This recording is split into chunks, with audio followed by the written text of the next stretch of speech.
Thank you, Mr. Chief Justice. This will be very brief, and then I'll yield to Mr. Graham.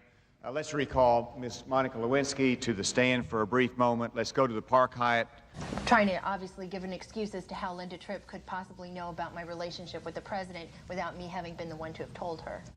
I have never, in any conversation with Ms. Lewinsky, talked to her about the job on one hand. Anything came to be attributed to a White House source.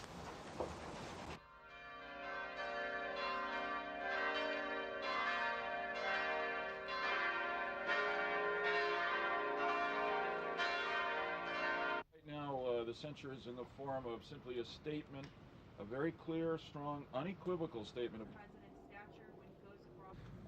I think it would be terrible if we debated the fate of a president and presidency behind closed doors. We're doing the people's business here.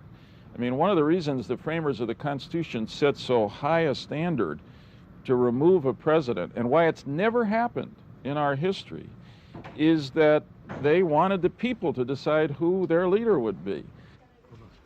Good morning. Let me just make two. Go ahead. Quite frankly, I think our Democrat colleagues have had it all backwards. They wanted no witnesses, they wanted the evidence kept secret, and then they wanted the jury to deliberate in public. We're going to stay with the rules of the Senate. We will not open the final deliberations in this trial. Ladies and gentlemen, the President of the United States.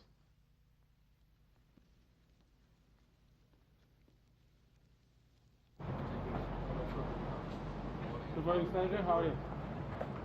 How are you getting from? How are you? Yeah, thank you for raising the mic stands this time. I don't know of a single member of Congress that has anything kind to say about the president's behavior.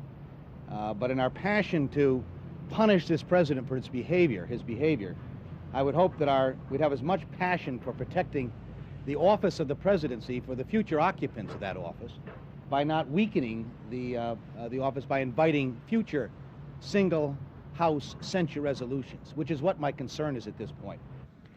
I believe a censure takes away from the presidential executive powers and begins to diminish that in favor of the Congress of the United States. I don't think you should use a constitutional impeachment trial. If you're not willing to remove the president, I don't think you should use it in a precedent-setting way to diminish the power of the presidency in the future. Thank you, Mr. Chief Justice.